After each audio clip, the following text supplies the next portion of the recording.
মই আজি আপোনালোকৰ মাজলৈ এটা গাজৰৰ হালোৱাৰ ৰেচিপি লৈ আহিছোঁ। ঠাণ্ডা দিনত গাজৰ অতি সহজতে পোৱা যায়, গতিকে এই গাজৰে আপোনালোকে চাটনি বনোৱা সলনিও হালোৱা বনাই খাবচোন, কিমান টেষ্টি হয় খাবলৈ। সদায় অসমৰ বাহিৰত নহয়, গাজৰ কা হালোৱা বুলি ক'লে অতি ঠাণ্ডা দিনত চবৰে ঘৰে ঘৰে পোৱা এটা ৰেচিপি হয় গাজৰৰ হালোৱা। গতিকে ব'লকচোন মইনো গাজৰৰ হালোৱা কেনেদৰে বনালোঁ আপোনালোকৰ লগত শ্বেয়াৰ কৰোঁ। গাজৰৰ হালোৱা বনাবৰ কাৰণে মই এয়া 1 কেজি গাজৰ এনেদৰে পিচি লৈছোঁ। ৰুকনিত আপোনালোকে পিচি ল'ব। আৰু মই এয়া 1 কাপ গাখীৰ লৈছোঁ আৰু এয়া মই 5 চামুচমান গৰু ঘিউ লৈছোঁ। এই হালোৱাটো গৰু ঘিউত বনালেই ধুনীয়া হয়। আৰু মই এবাটিতকৈ অলপ কম মই চেনি লৈছোঁ। এতিয়া মই বনাওঁ কেনেদৰে চাওঁ বলক। প্ৰথমতে মই এখন পেন গৰম হ'বলৈ দিছোঁ আৰু এই পেনখন গৰম হোৱাৰ পাছতে মই ইয়াত ঘিউ দি দিম।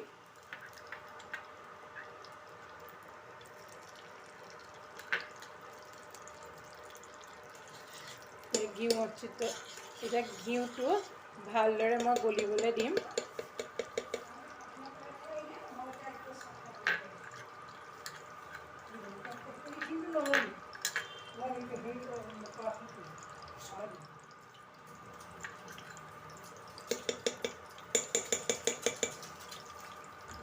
ঘিউ গলি গৈছে। এতিয়া মই ইয়াত যিখিনি ৰুকি লৈছিলোঁ গাজৰখিনি মই দি দিম ইয়াত।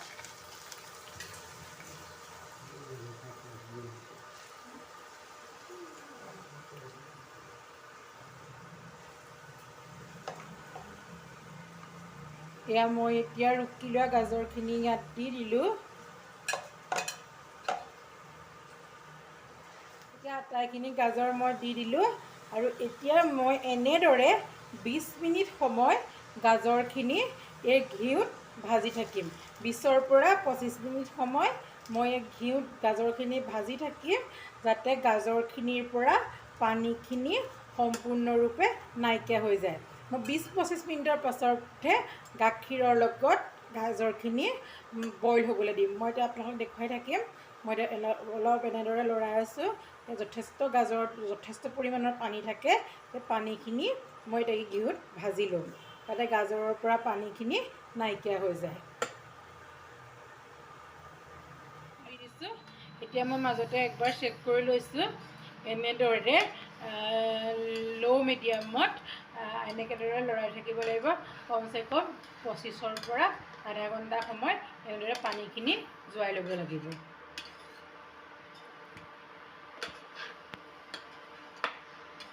মই এতিয়া ঢাকি দিম। এই দেখিছেনে গাজৰে তাৰ ৰং চেঞ্জ কৰি দিছে।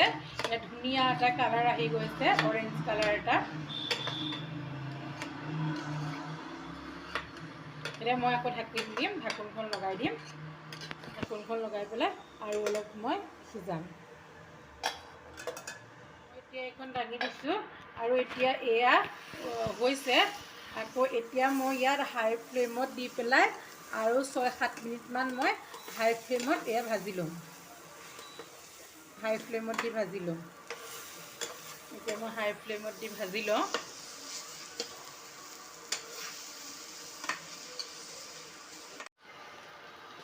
এয়া মোৰ হাই ফ্লেমত ভাজি হৈ গ'ল।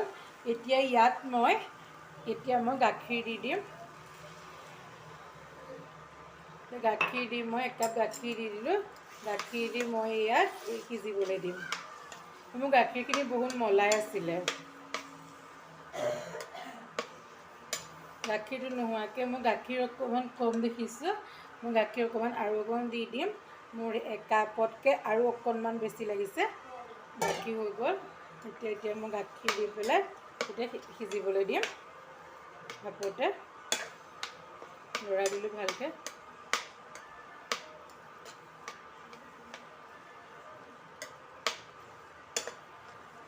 এতিয়া ইয়াত মই চেনিখিনি দি দিম।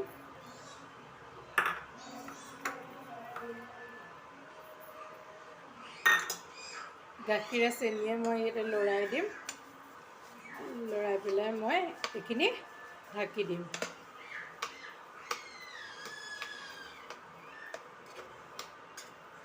চেনি আৰু গাখীৰ গলি যেতিয়া এইখিনি ড্ৰাই হৈ যাব তেতিয়া মই কাঢ়ি থ'ম। এতিয়া মই ঢাকি দিম। চাইছোঁ এই গাখীৰ দিয়াৰ পিছত মই চেক কৰি চালোঁ। গাখীৰখিনি আছে, গাখীৰখিনি সম্পূৰ্ণৰূপে শুহি যাব লাগিব আৰু চেনিটোৱে ইয়াত লাগি ধৰিব লাগিব।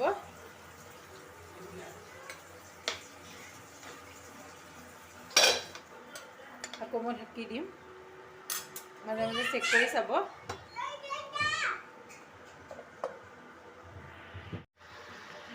এতিয়া দেখিছেনে, এতিয়া এটা ধুনীয়া কালাৰ আহি গৈছে আৰু গাখীৰ প্ৰায় নাইকিয়া হৈ গৈছে। আৰু অলপ এনেদৰে শুকানে ভাজি ল'ব লাগিব আৰু 10 মিনিটমান এনেদৰে ভাজি ল'ব লাগিব।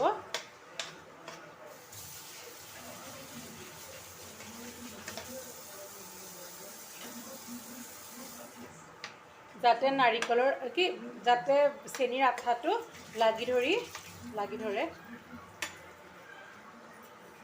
10 মিনিটমানৰ পিছত হৈ যাব আৰু। এতিয়া মোৰ এই হালোৱাখিনি প্ৰায় হৈ গৈছে আৰু দেখিছেনে কিমান জুচি টাইপ হৈছে, কিমান চেনি গাখীৰৰ লগত ধুনীয়াকৈ মিলি গৈছে। গতিকে এতিয়া মই ইণ্ডাকশ্যনখন বন্ধ কৰি দিম আৰু এইটো সময়তে আপোনালোকে গেছটো বন্ধ কৰি দিব। ভিডিঅ'টো যদি ভাল লাগিলে লাইক কৰিব, শ্বেয়াৰ কৰিব আৰু মোৰ চেনেলটো ছাবস্ক্ৰাইব কৰিবলৈ নাপাহৰিব। ধন্যবাদ।